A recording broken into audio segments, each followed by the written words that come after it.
Olá, aluno! Seja bem-vindo à aula de hoje. Eu sou o professor Tiago, professor de Física Aplicada às Engenharias, e hoje vou falar de resistência dos materiais, dos fundamentos e as aplicações. A ideia da aula de hoje é uma ideia bastante simples, um pedido de muitos dos meus alunos, para que a gente possa ter uma aula de revisão de assuntos básicos e que você possa acompanhar o tema abordado da melhor maneira possível. Perfeito?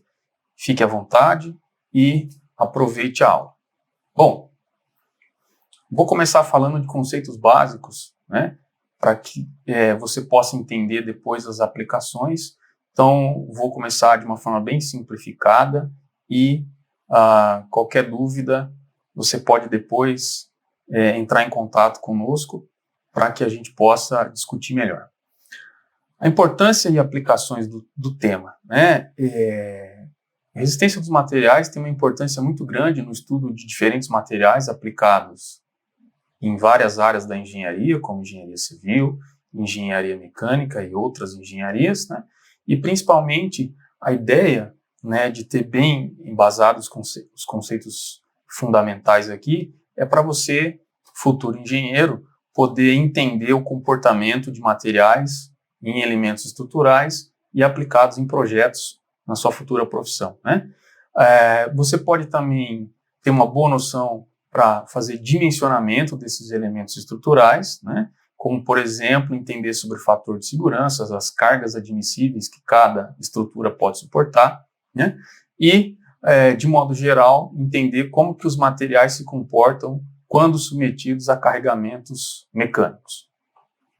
Bom, os objetivos aqui da aula de hoje nós vamos abordar diferentes tipos de estruturas e cargas, diferentes tipos de apoio e suas reações de apoio, como calcular essas reações de apoio depois de identificado os tipos de apoio, Depois nós vamos aplicar as leis da mecânica, aplicar as equações de equilíbrio e aprender aqui a determinar as cargas resultantes internas em um dado ponto específico da estrutura.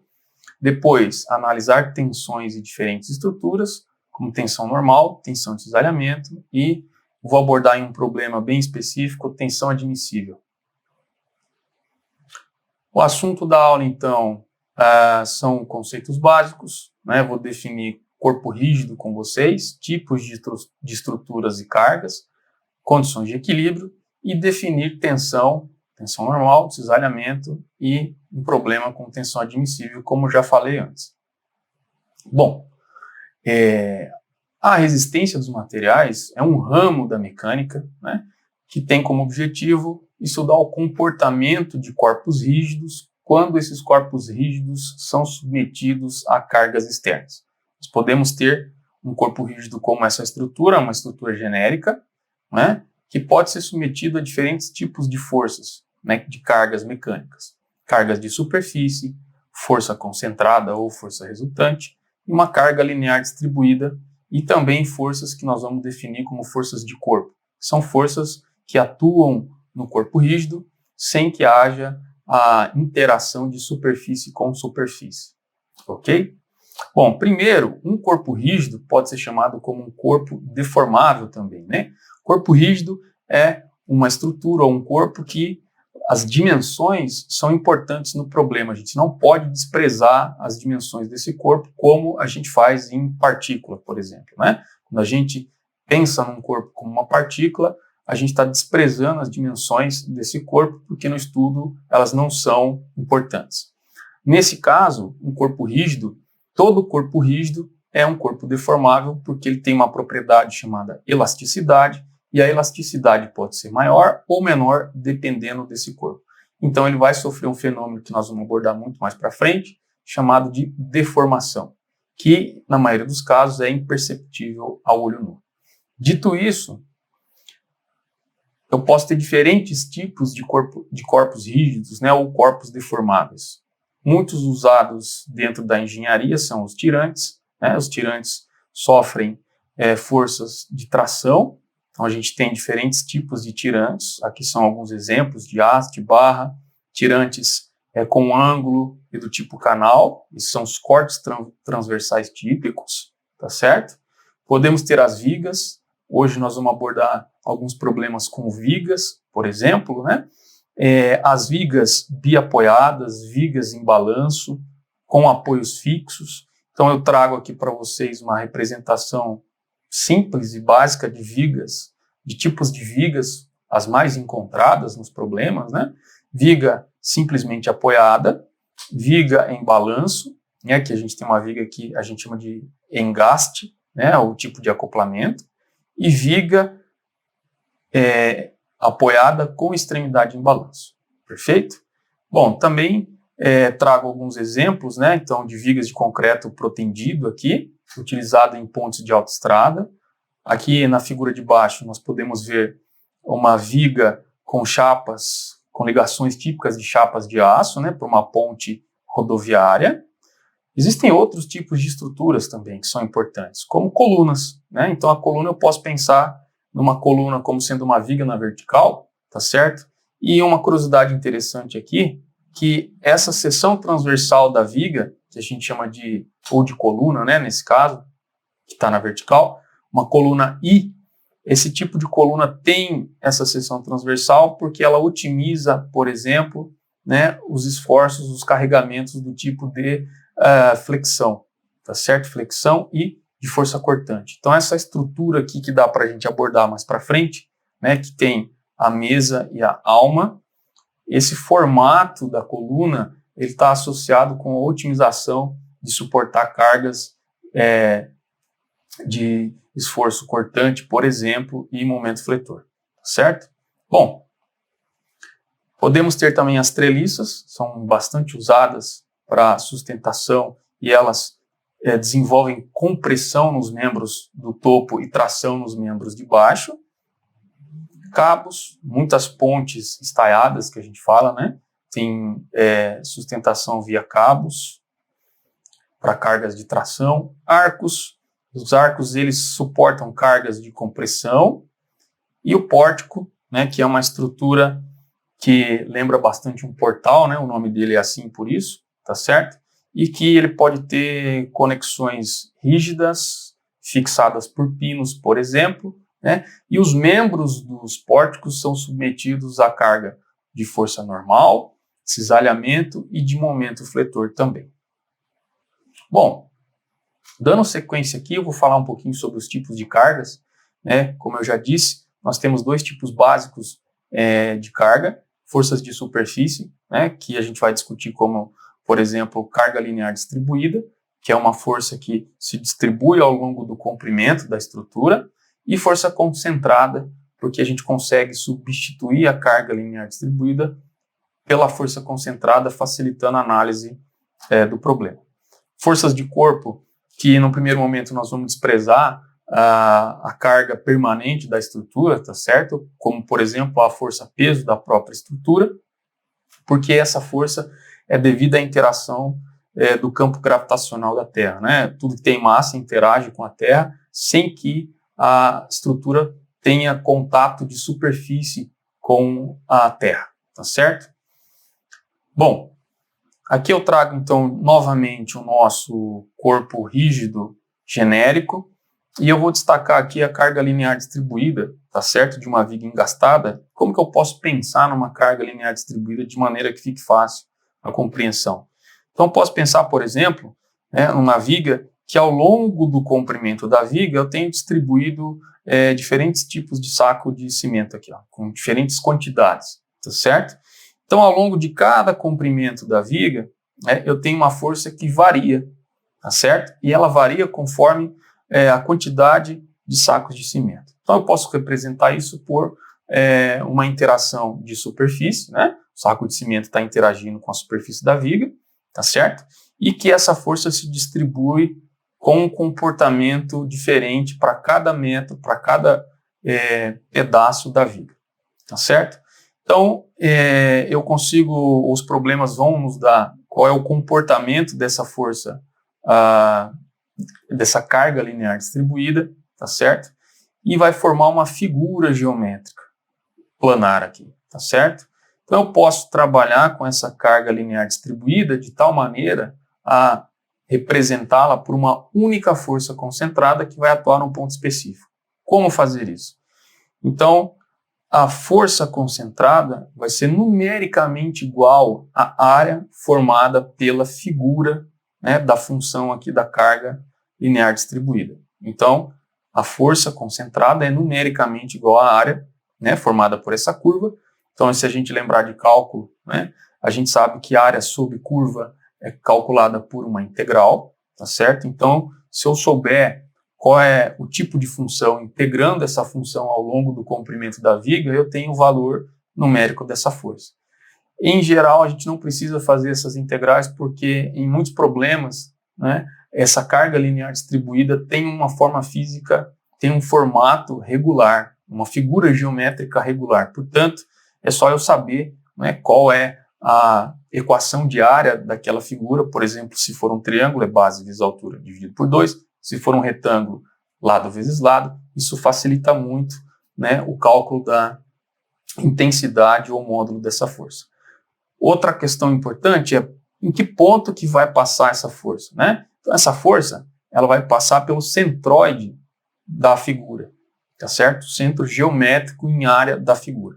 O centro geométrico também pode ser calculado, né? A posição de um centro geométrico também pode ser calculada por meio de integrais, né? Quando as figuras não são regulares, a gente pode fazer esse cálculo, né? Você vê isso lá em corpos rígidos em física básica, mas quando a figura tem uma geometria regular, também esses valores são tabelados. E eu vou mostrar isso para você agora, num exemplo bem fácil que nós vamos fazer agora. Bom, vou pegar esse exemplo aqui, ó.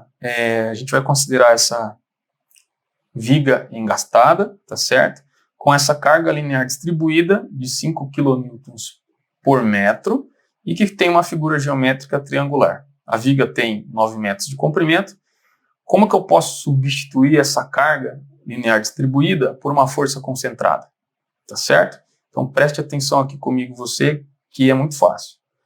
Bom, então eu posso substituir, primeiro eu preciso saber qual é o valor dessa força, então eu vou calcular a área formada pela figura do triângulo, né? Então a altura do triângulo 5 kN por metro, a base do triângulo 9 metros, tá certo? Então, calculando a área aqui, ó, então, base vezes a altura dividido por 2, base 9 vezes a altura, que é 5.000, dividido por 2, eu tenho uma força de 22.500 newtons, tá certo? Por onde vai, onde vai atuar essa força? Ela vai atuar no centroide da figura, tá certo? Que é um triângulo retângulo. O centroide para triângulo retângulo, ele vai atuar a uma distância, né, do comprimento da viga de 1/3, contando a partir do ângulo reto. Sempre vai ser assim para triângulo retângulo, ok? Então, se a viga tem 9 metros de comprimento, 1/3 contado a partir do ângulo reto, né, dá 3 metros. Então, essa força resultante, ela vai atuar a 3 metros do ponto de apoio da viga, tá certo? Contado a partir do ângulo reto ali. Então, eu posso trocar essa carga linear distribuída por uma única força, cujo valor está aí e é expresso pela forma geométrica definida pela carga linear distribuída. Fácil, né? Tranquilo. Bom, dando sequência aqui, eu vou explicar um pouquinho para vocês como que a gente vai trabalhar com problemas dentro dessa aula de revisão, tá certo? Então, eu vou discutir 2 temas importantes, graus de liberdade e condições de equilíbrio. Então, quando eu estou trabalhando, por exemplo, no espaço, né, numa situação onde eu vou usar coordenadas cartesianas, por exemplo, eu posso definir as dimensões do espaço, né, por essas 3 coordenadas, eixo x, eixo y e eixo z, ok? Bom, qualquer objeto no espaço pode ter esses 6 graus de liberdade. Então, eu posso ter a translação ao longo do eixo x, a translação ao longo do eixo y e também a translação ao longo do eixo z. Além disso, esse objeto, esse corpo rígido, ele pode girar em torno de cada um desses 3 eixos. Então, toda essa mobilidade me dá 6 graus de liberdade, ok? Bom, isso é um problema porque a gente vai ter a possibilidade de muitos movimentos quando eu estiver trabalhando com uma estrutura no espaço. Mas se eu for trabalhar com uma estrutura, por exemplo, no plano, tá certo? Então aqui está um esqueminha de um plano XY. Então eu reduzo o meu problema a 3 graus de liberdade apenas, tá? O eixo X, então o meu objeto, a minha viga, a minha estrutura pode ter um movimento de translação ao longo do eixo X, que eu vou estabelecer como sendo a direção horizontal. Eu posso ter um movimento ao longo do eixo Y, que eu vou estabelecer como sendo a direção vertical, e essa estrutura pode rotacionar ao longo do eixo Z, que é perpendicular ao plano da tela aqui, onde a gente está assistindo essa aula, perfeito? Bom, se a minha estrutura está em equilíbrio estático total, então algumas condições devem ser estabelecidas, como por exemplo, se eu tenho uma viga que atua num plano, que está num plano, a minha análise está sendo feita no plano, né?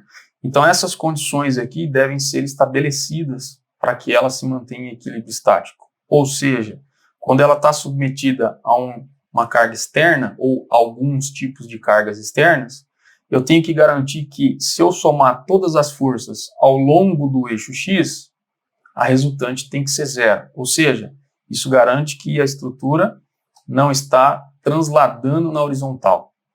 Da mesma forma, de forma análoga, se eu pensar para a direção vertical, né, se eu somar todas as forças que atuam na vertical da minha viga ou da minha estrutura, a hora que eu somar todas essas forças, a força resultante tem que ser zero. Isso garante que a minha estrutura não tem deslocamento, não tem movimento translacional na vertical.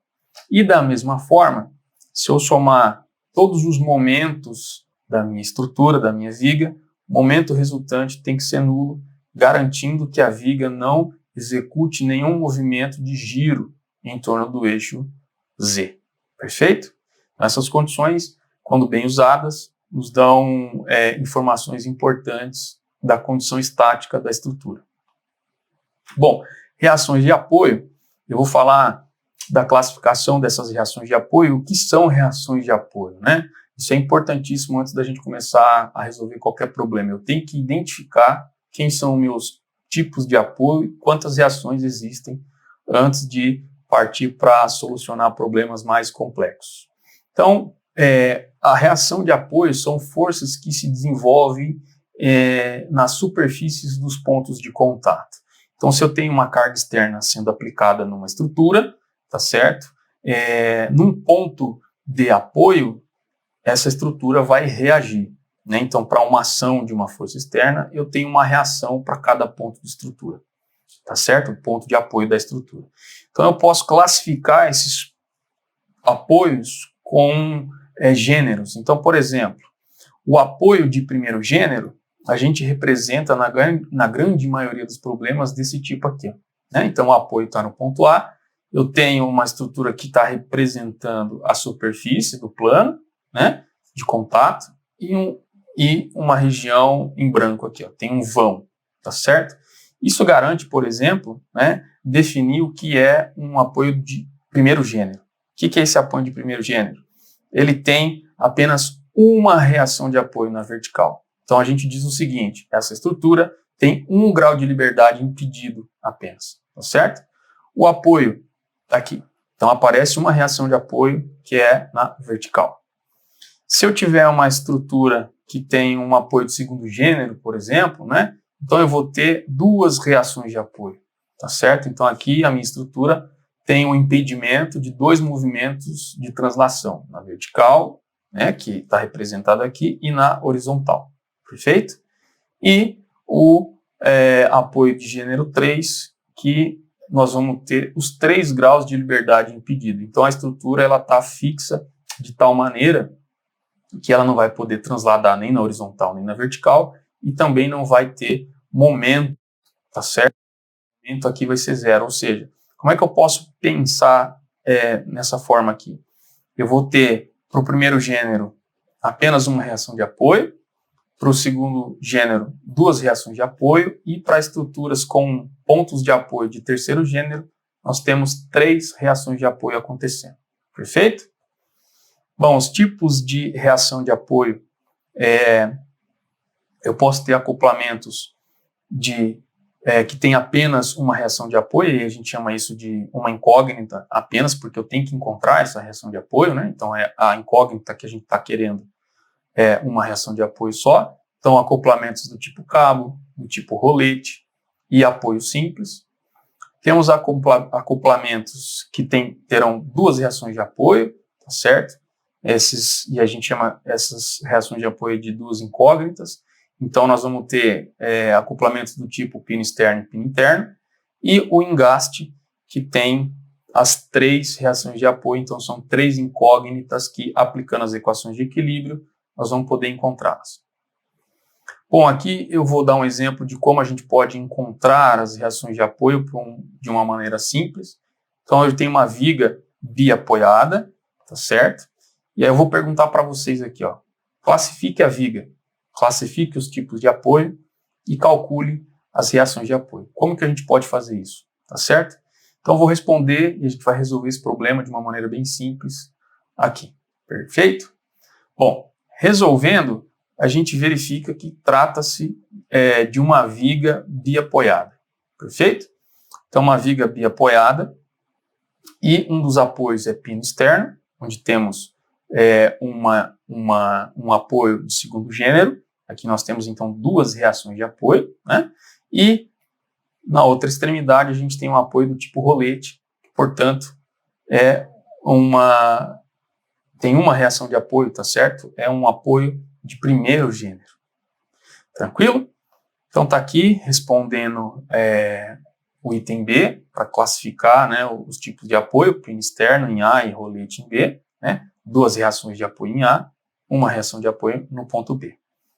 E vamos calcular as reações de apoio aqui. Então, montando o diagrama de corpo livre, né, a gente consegue colocar essas reações de apoio, né, para a carga externa F, e agora eu preciso, então, calcular essas reações de apoio. Como fazer isso? Então, eu vou aplicar as condições de equilíbrio. Para isso, como é um problema genérico e analítico, né, a gente não está fazendo com números, são só letras, eu vou estabelecer algumas diretrizes aqui para esse problema, que é o seguinte. Bom, do ponto A até a carga externa F, eu vou colocar uma distância genérica A, né? Isso é bem tranquilo trabalhar com letras, depois é só substituir por números. Vou dar um exemplo depois para a gente fazer com números. E a distância do ponto de apoio B até a carga F, eu vou chamar de B minúsculo, tá certo? Então, o vão da viga, que é essa distância, tá certo? Que vem do ponto A até o ponto B, eu vou chamar de L maiúsculo, que, obviamente, é a soma de Azinho com Bzinho, perfeito? Bom, então eu vou aplicar as condições de equilíbrio. Aplicando as condições de equilíbrio, eu vou aplicar as condições de equilíbrio para as forças que estão ao longo da direção vertical. Portanto, a condição de equilíbrio que eu vou aplicar aqui é essa daqui, né? E aí eu estabeleço que todas as forças, isso é convenção, tá certo? Você pode fazer isso no sentido que você quiser. Então eu vou convencionar que o sentido de cima para baixo, todas as forças são positivas, e o sentido contrário, as forças são negativas, perfeito? Vou somar todas as forças e vou igualar a zero. Então, fazendo isso, eu consigo ver que a reação de apoio vertical no ponto A, que está de baixo para cima, é positiva. Depois eu tenho a reação de apoio do ponto B, né, que é de baixo para cima, também é positiva. E depois a outra força que está na vertical, que é a carga F, é menos, porque ela é negativa, ela está de cima para baixo. Se eu somar essas três forças, tem que dar zero, porque a minha viga ela não se desloca na vertical. Perfeito? Maravilha. Então eu vou isolar aqui uma das reações de apoio que eu quero encontrar, tá certo? E você pode fazer do jeito que você quiser aqui, né? Então eu, por exemplo, eu isolei a reação de apoio no ponto B, tá certo? Então a gente verifica que isso é um problema que não dá para resolver, porque se eu tiver a carga externa, né, F, eu tenho uma equação com duas incógnitas, né, que são as reações de apoio no ponto A e no B, e aí eu não consigo resolver uma equação com duas incógnitas, tá certo? Mas eu consegui isolar uma, e aí o problema agora é na busca de encontrar, se eu achar a reação de apoio em A, eu acho a de B, tá certo? E vice-versa. Bom, então eu vou aplicar a condição de equilíbrio na horizontal. Então eu vou verificar na minha viga quantas forças eu tenho na horizontal. Só tem uma, tá certo? Aí, se eu pensar de forma bem intuitiva, se essa viga não está se movimentando na horizontal, quem é a outra força que anula essa força de reação de apoio? Não tem. Então, para que essa viga não se movimente, essa carga, né, essa reação de apoio, desculpa, só pode ser zero, né? Então, a hora que eu coloco, aplico, né, a condição de equilíbrio, eu já tenho o resultado de que ela é nula, tá certo? Isso é bem intuitivo, né, se a gente for pensar dessa maneira, perfeito? Como é que eu faço agora, então, para encontrar as reações de apoio na vertical? Então, eu vou dar uma dica bastante importante aqui, que é o seguinte. Eu vou aplicar a condição de momento agora, tá certo? E eu sempre posso utilizar o ponto fixo para momento onde for mais conveniente para mim, tá certo? Então, por exemplo, um problema desse, tanto faz o ponto fixo sendo no A ou no B, né? Eu vou escolher de forma aleatória. Então, eu vou escolher no ponto A porque é o ponto que tem mais incógnita, tá certo? Eu sei que 1 é zero, porque isso é um problema bastante simples, né? Essa carga é zero, mas se ela não fosse zero, né, eu ia eliminar essas incógnitas na minha equação, porque forças que passam pelo ponto fixo não geram momento. Perfeito? Então, continuando esse problema aqui, né, resolvendo, eu vou aplicar, então, a somatória dos momentos, considerando o ponto fixo como sendo o ponto A, tá certo? E toda carga que for fazer a viga girar no sentido anti-horário, eu vou classificar o momento como sendo um momento positivo e no sentido horário como sendo um momento negativo. Perfeito? Excelente. Então, continuando aqui, ó, vou pegar a primeira força F. Tá aqui, ó. Então, a força F com relação ao ponto fixo A vai fazer a viga girar no sentido horário. Perfeito? Então, girando no sentido horário, né, como é que eu calculo o momento? É F vezes a distância do ponto fixo, que é A, vezes seno do ângulo entre essa distância, ó, até a carga. Né? O ângulo é 90 graus. No seno de 90 é 1. Então a gente nem coloca, tá certo? É 1. Perfeito? Depois, qual é a outra força que gera momento? A força de reação vertical no ponto B. Né? Então vai ser R dV, tá aqui, ó, tá certo? Perfeito? Vezes a distância dessa carga, dessa força até o ponto A, então é L, perfeito? Seno do ângulo entre eles, que é 90. Seno de 90 é 1, nem preciso colocar, perfeito? Então, isolando agora a reação vertical em B, eu percebo que se eu sei a carga e sei a distância A e sei o comprimento do vão, eu acho a reação de apoio vertical no ponto B, perfeito?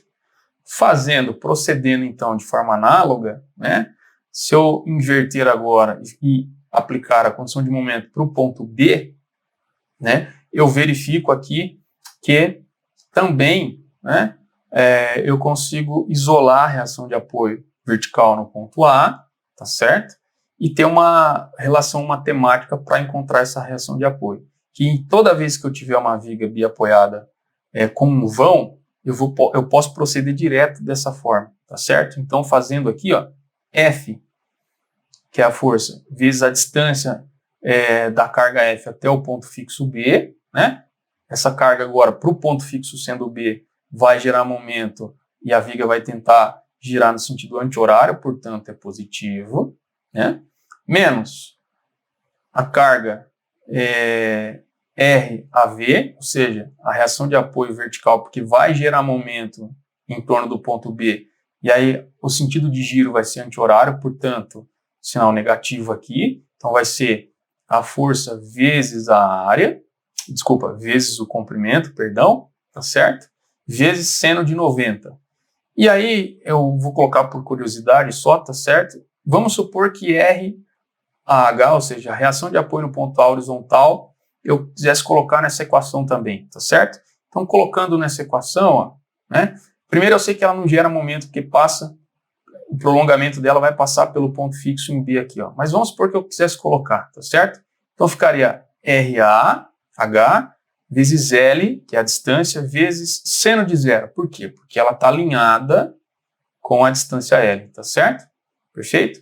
Só que eu sei que o R, ela é zero, não vai gerar momento, né? Mas se ela não fosse zero, ela também não geraria momento porque ela está alinhada, né, com o braço de alavanca, que é o comprimento L da viga, tá certo? Então esse termo todo eu coloquei só para explicar para vocês esse tipo de coisa que é fundamental também, né? Em muitos trabalhos, em muitos livros, isso não é explicado para os engenheiros, tá certo?